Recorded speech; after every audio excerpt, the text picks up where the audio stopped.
Halo teman-teman, berjumpa lagi dengan saya Wahyu Nurdi di channel Wahyu Nurdi. Dan bagi yang belum kenal, salam kenal, nama saya Wahyu Nurdi. Dan kali ini saya akan membahas tentang lensa Yongnuo 35mm f2 untuk Canon. Tapi sebelum itu kita saksikan intronya dulu.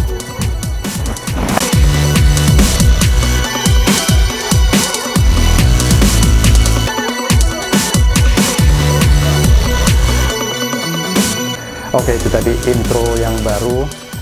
Jadi saya iseng-iseng bikin intro. Nanti mungkin akan ganti-ganti intro lagi.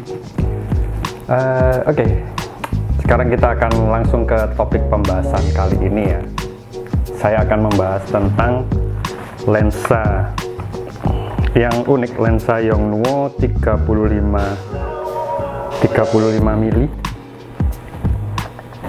Ini 50, ini dia. 35mm f2 untuk Canon. Jadi lensa ini itu sebetulnya untuk lensa full frame ya.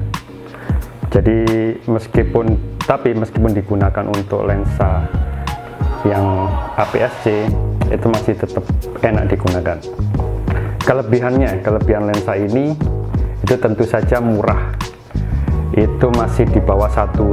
Saya lihat hari ini tanggal bulan September 2021 itu masih di bawah 1,5 ya. Dan masih cukup murah untuk lensa yang ya saya kira cukup bagus untuk digunakan di segala kondisi, berbagai macam kondisi. Mungkin kalau untuk foto, lensa ini sudah banyak reviewnya di YouTube dan di platform-platform lainnya, tapi kali ini saya akan coba untuk nge-review lensa ini untuk video.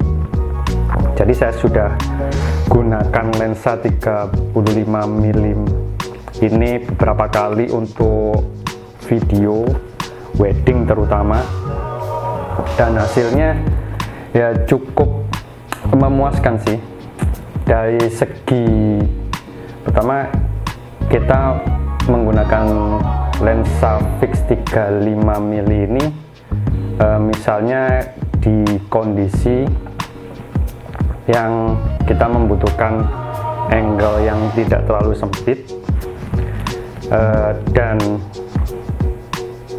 bisa mencakup banyak momen gitu ya. Misalnya pada saat sungkeman kan kalau kita pakai lensa 50 itu jadi yang dapat misalnya cuma tangannya aja atau cuma mukanya aja. Kalau pakai 35 kita bisa dapat momen yang lebih bagus, jadi orang tuanya dapat dan si pengantinnya juga dapat gitu.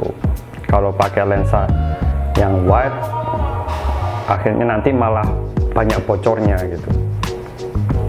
Kan biasanya kalau kita ngambil sungkeman itu dari samping kiri atau samping kanan gitu. Kalau pakai lensa wide otomatis itu bocor, ada yang tukang fotonya juga kena juga.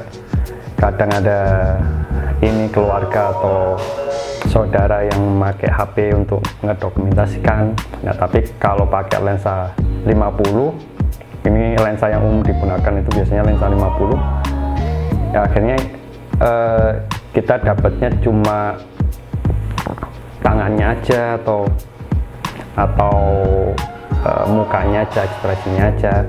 Sedangkan kalau pakai lensa 50 kita ingin dapat angle yang lebih bagus, akhirnya kita harus mundur, dan itu nanti di depan kadang ada orang lewat atau ada saudara yang foto dan ngevideo juga, jadi cukup beresiko. Kalau pakai lensa 35 ini kita nggak perlu mundur jauh-jauh lah ya, dan itu bisa dapat momennya pas, jadi cukup membantu. Kalau kekurangannya, kalau kelebihannya tadi kan saya rangkum murah, terus juga low light bisa dapat karena bukanya sampai 2, dan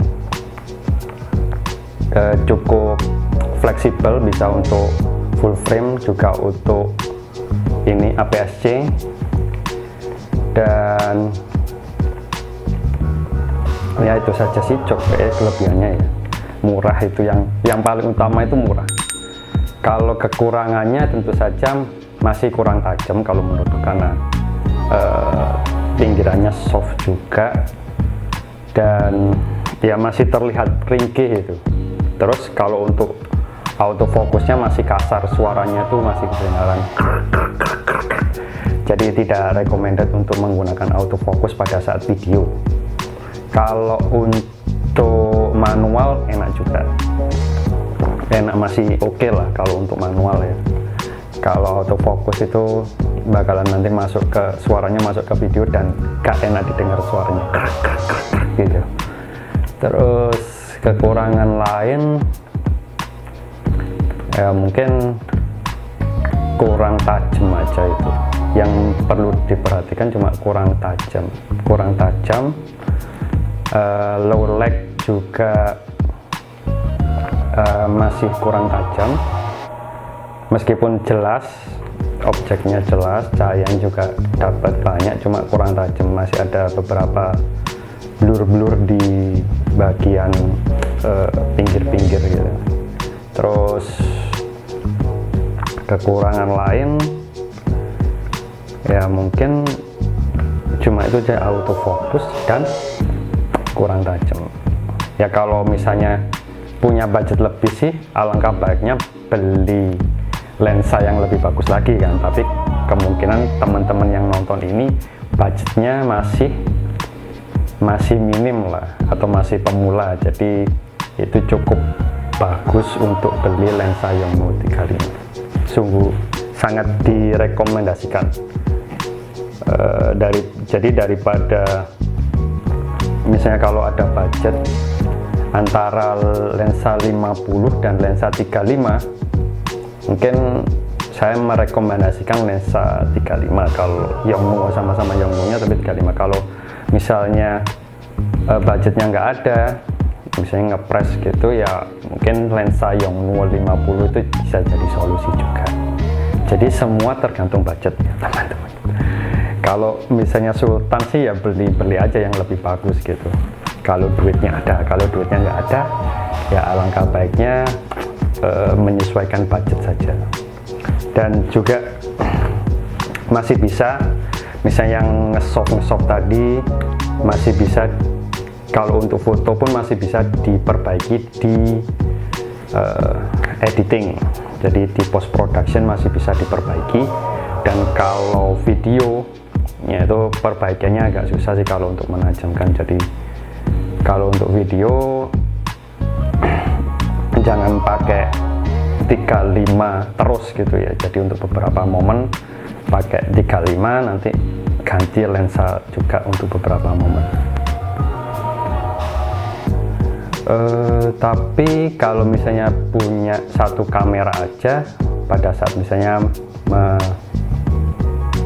nge-video wedding ya pakai satu kamera dan satu lensa aja, ya lensa 35 itu jadi pilihan yang bagus gitu.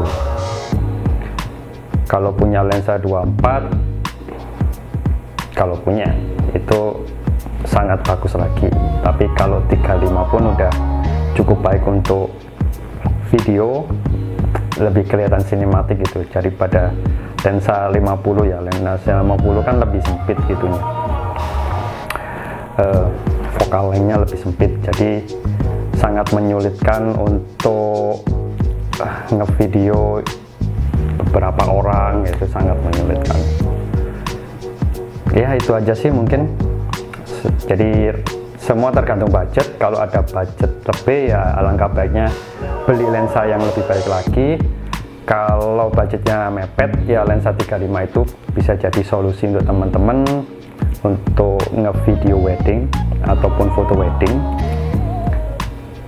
Ya terima kasih sudah menonton video ini, sampai jumpa di video berikutnya. Dadah.